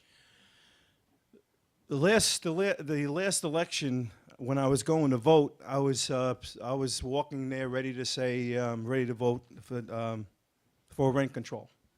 And then I stopped, and a friend stopped me and said, he asked me what I was going to do with the rent control vote. I said, I'm going to vote for it. He says, buddy, do you realize that I own a small building and I only have a few apartments and I could barely pay my taxes? And if you vote for rent control, I can't raise my rent. So it's a sticky situation. I am for rent control if it doesn't hurt the owner of a house who doesn't have enough money to pay their taxes. I had a friend who worked in Stan Sports Center who, after he took over his house from his parents, and then later on, see, there's a lawyer that goes around and tries to get people their money back for supposedly overcharging for rent. My friend had cancer a few times, and when he had to pay thousands of dollars because his rent, because of the rent control law, he had to pay him tens of thousands of dollars. I'm sorry, and he wanted to move out of his own house and sell the house. That caused him to die. The stress on him. He never got a chance to move into another place. He ended up dying because of it. Mr. Impastato. I think the flood ordinance that was sponsored by Council President Jen Giattino a few years ago really has impacted rent control, because what it did is it destructed a lot of brownstones, historical brownstones, that had and maintained rent-controlled units in them from the floor and below levels. So that flood ordinance was a huge deal in our city as it affected rent control. I also think that we need to look at, when it comes to more affordable housing, we need to look at more micro units and have micro units positioned by transportation hubs. That way we can have some of our Stevens students stay here in Hoboken. It's becoming very expensive to live in this city, as we all know. And creating more micro units like they have in New York City, like they've done a good job, will give more people the opportunity to stay in Hoboken. And but I do think that the flood ordinance, it called for the destruction of historical brownstones that maintained a lot of rent-controlled units, and that was a major impact to the city of Hoboken. Mr. Einstein.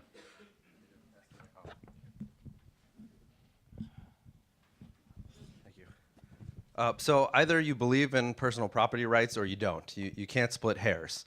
And you know, I believe in personal property rights. So I believe in the right of the property owner to be able to rent to people at the market value.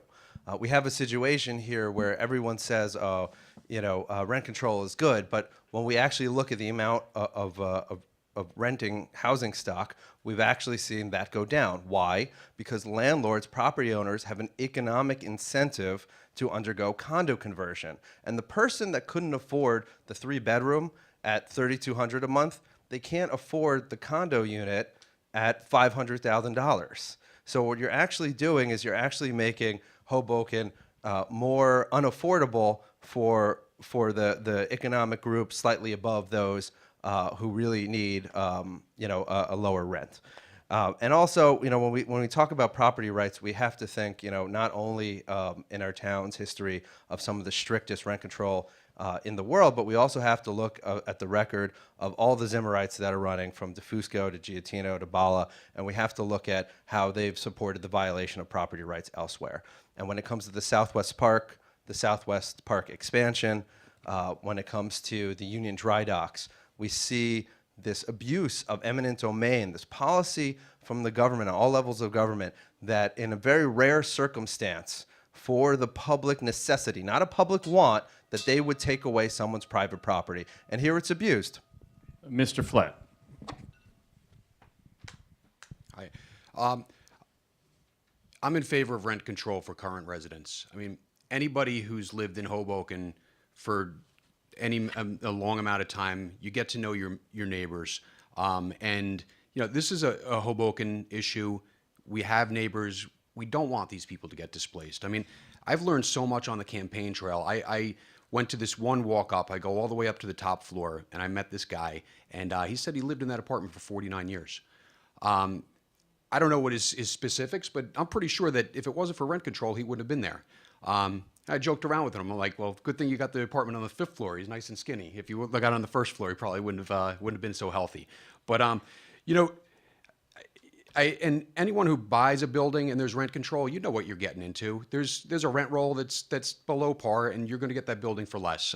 Is it a perfect system? But no. But I mean, you have to be compassionate. I mean, when you live in Hoboken and you know these people, I mean, it's just the right thing to do. So in that question, I would be in favor for current residents. Ms. Hammond. I'm in favor of rent control as long as it's managed properly. As being part of Team Romano, we care about all the residents of Hoboken, and it's heartbreaking to see people who are being pushed out of their apartments, or if they can't afford their apartments, who have been there forever. It's absolutely heartbreaking. We need to be more sensitive and compassionate towards these people. I mean, Buddy's example is, again, I don't know how else you describe it besides heartbreaking. I mean, the stress of him losing his home and owning tens of thousands of dollars, and then the poor man died from another bout of cancer, shouldn't be happening. So with that being said, I'm definitely in favor of rent control. Ms. Falco. So our town is comprised of a variety of different scenarios related to rent control. And what I think we need is an advocate that understands the displacement crisis that we're facing. I was canvassing with mayoral candidate Michael DeFusco, and we witnessed firsthand someone being displaced. I currently reside in affordable housing, which Joshua would have you to believe that if you can't afford to live here, you shouldn't be here. And why shouldn't I be here? My grandmother lived here, my mother lived here, I live here, I work here, and I deserve to live here along with my kids to raise our family. And so as I was saying, I live in an affordable housing building that was built 12 years ago. There has not been one thing built that's affordable since then. This current administration has not used their power to leverage any sort of community benefits agreements. They did not stand in front of any building and cut a ribbon for our seniors. And these are the things that need to be addressed. I've gone around, I've met tons of people.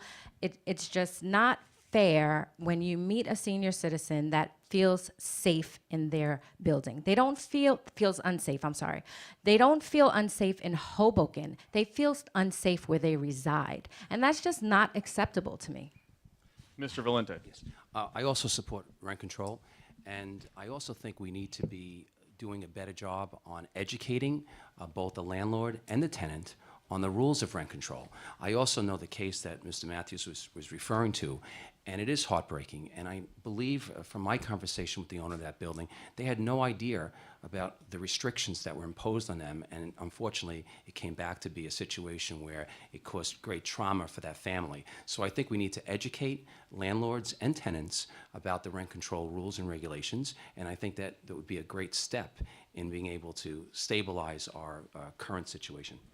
Any rebuttals on rent control? Mr. Einstein. So the question when it comes to affordable housing is affordable to whom, right?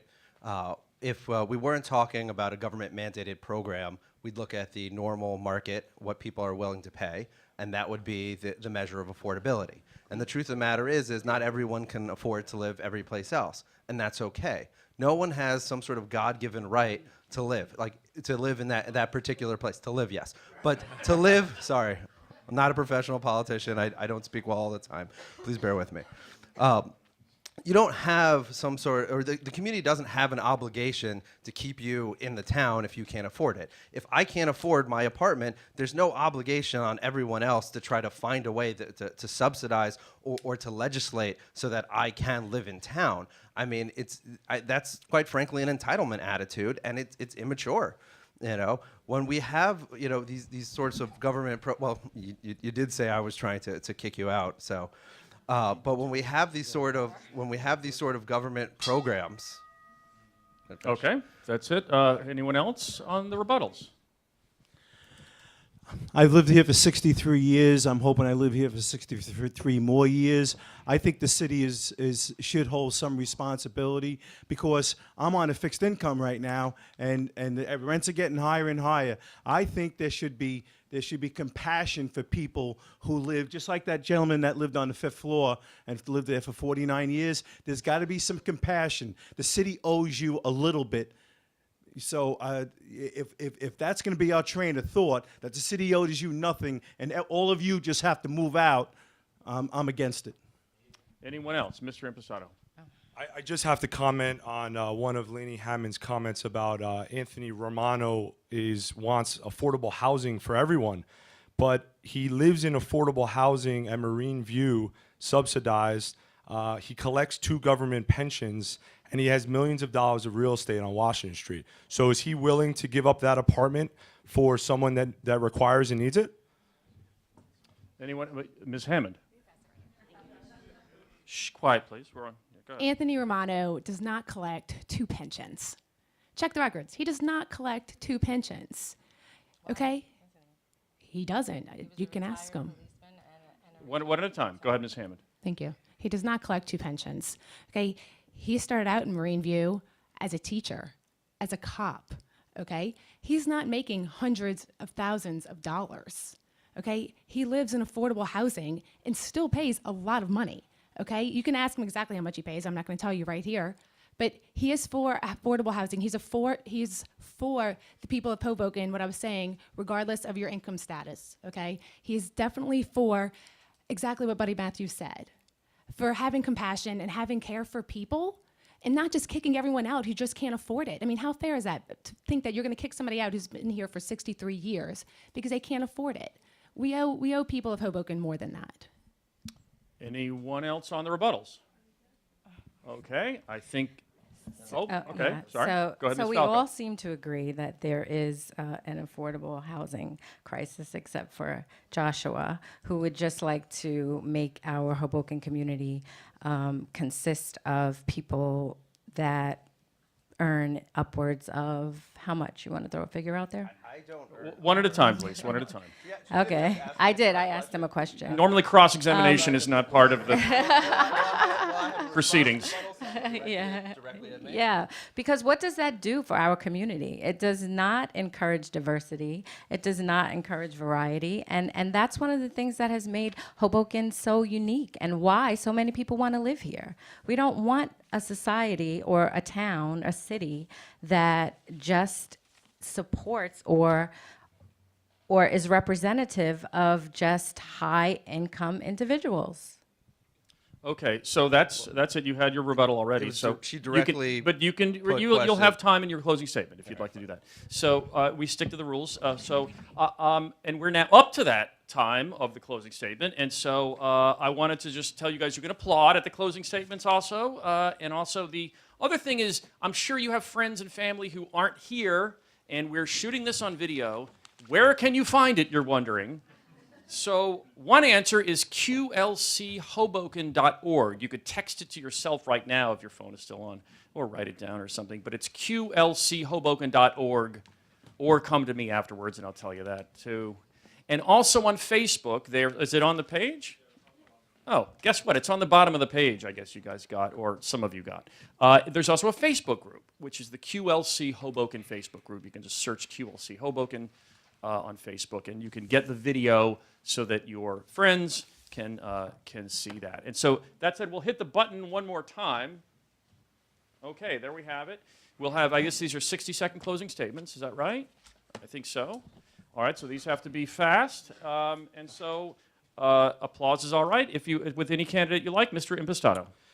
For the last 52 days at 5:30 p.m., I head out walking in Hoboken and knocking on doors. I introduce myself and I explain to each person why I'm running for city councilman.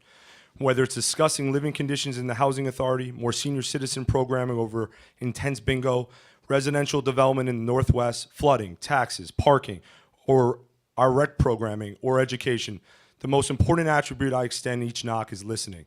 Listening to frustrated residents talk about being over-ticketed, listening to anger over our current Washington Street project, hearing complaints about flooding, potholes, roads that need to be paved, lights that need to be turned on at night, and garbage that needs to be picked up. I work hard knocking on many doors as possible each night because it's important. The common theme and what makes me get out and knock each night is the displeasure and frustration in this city is overwhelming. We need change, we need energy, and we need precise execution. I'm listening to you, Hoboken, and when I'm voted in on November 7th, I will make sure we are all heard.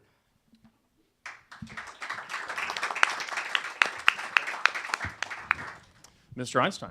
So going back to the previous topic of affordable housing, I know I've done that a lot. I really appreciate you guys. The fact is, again, it's a question of affordable for who. When we're talking about adding more pilot programs to the city for affordable housing, right? It's everybody else that's not in a pilot program that is paying that portion of taxes that building is not actually paying to the county and to the school board. So it actually ends up coming out of everyone else's pockets. Now, in terms of closing statement, I'm Joshua Einstein. I hope that you vote one aye on November 7th. I believe in free peoples and free markets, and that we need to clean up Washington Street, that we need to end the war on parking, that we need to end our obsession with building bicycle lanes at the expense of parking, that we need to end our obsession with using eminent domain to build more parks, and that we need to get back to basics. And then we need a city government that, you know, for example, with the recent Suez deal, doesn't try to pawn off its mistakes on the backs of the people, whether it's the taxpayer or the water rate payer.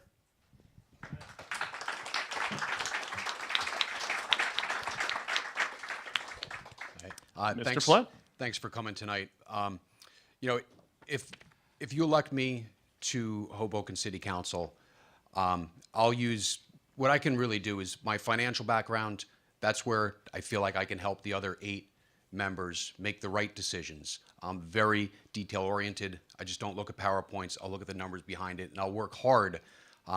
As a homeowner here, I realize, and whether or not you're a renter or a homeowner, the decisions we make as a city council impact your lives, and I will work hard. And I respect the work you do every day, the money that you bring home, and I'll work as hard as I can with that. And also the trends in Hoboken. I mean, Hoboken is a great place. I just think it's getting better and better. I mean, we just look around the amount of children that are here, the people that want to stay, and I want to help people so that they can afford to stay in Hoboken. Thank you.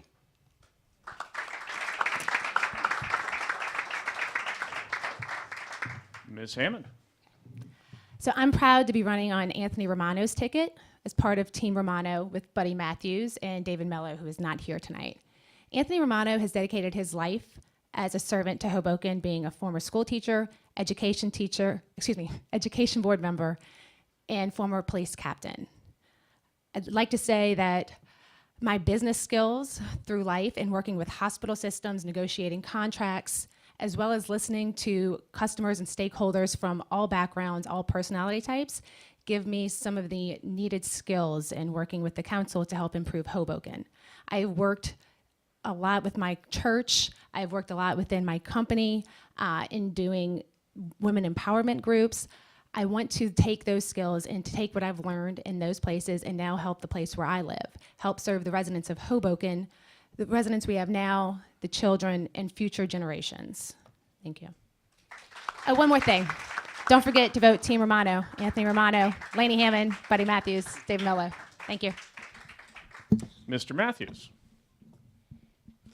I've had relationships with people since I was 12 years old, starting with the YMCA, all the way through teaching, all the way in sports.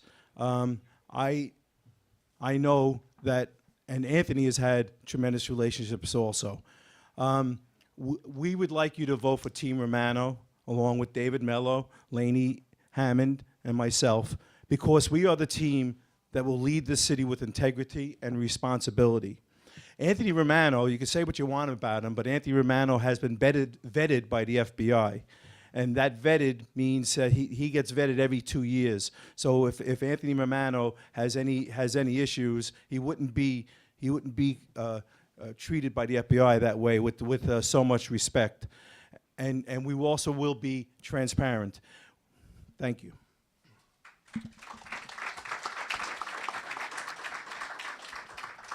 Mr. Valente. Yes.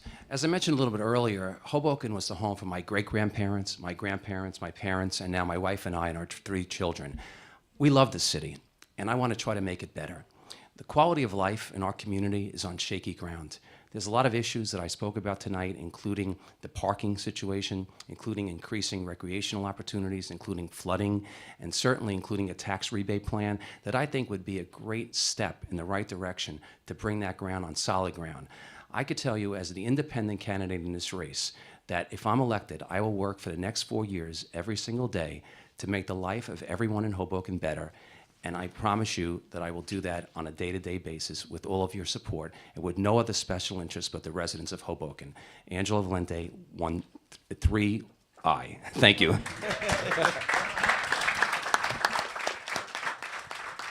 And now last in the list, Ms. Falco. Okay, thank you all for listening this evening. Some would argue that Hoboken is a bustling town with endless opportunities for growth and a wonderful environment to raise a family. The more I speak with residents, the more apparent and reaffirmed I become in knowing that this is not the case for all. This crucial election brings the opportunity for new ideas and new energy. As your councilwoman, you have my commitment that I will invest my time to ensure that our local government is accountable for our residents, our business owners, our children, and our senior citizens. I appreciate your support and look forward to serving you in this municipality. Thank you. Okay, hold on. Yes, 1 second. Don't run off quite yet. Melissa has an announcement. I'd just like to thank everybody who came out tonight and everybody who's watching this eventually online. But most of all, I'd like to start by thanking our candidates. You performed beautifully. Just one more round of applause for the whole crew of them. Honestly, this is a wonderful privilege we have in America, and we're particularly fortunate to live in a small mile-square city where we can get to know the people who are people running for government and who we're going to trust with our money and with our welfare. And to hear them speak as individuals from the heart and from notes, some of them were very well prepared, is so encouraging to me. And so I hope that you'll come out for our next candidates forum, which is the other 7 City Council at-large candidates. That's Monday, October 16th at the Multi-Service Center. So if this Monday night, if you're not familiar with the Multi-Service Center and its need for rehabilitation, you can come experience it yourself. And then we'll have mayoral candidates forum is October 25th at Stevens Institute. That will be at the Bowdon Auditorium. We have planned a Board of Education forum, but we have received a number of regretful cancellations from some of the candidates. So we may not be able to hold the Board of Education Candidates Forum. We'll let you know. It was tentatively scheduled for the 19th at the Our Lady of Grace School Hall. And before I let you go, I just want to thank Miles Square Theater one more time. What a tremendous facility.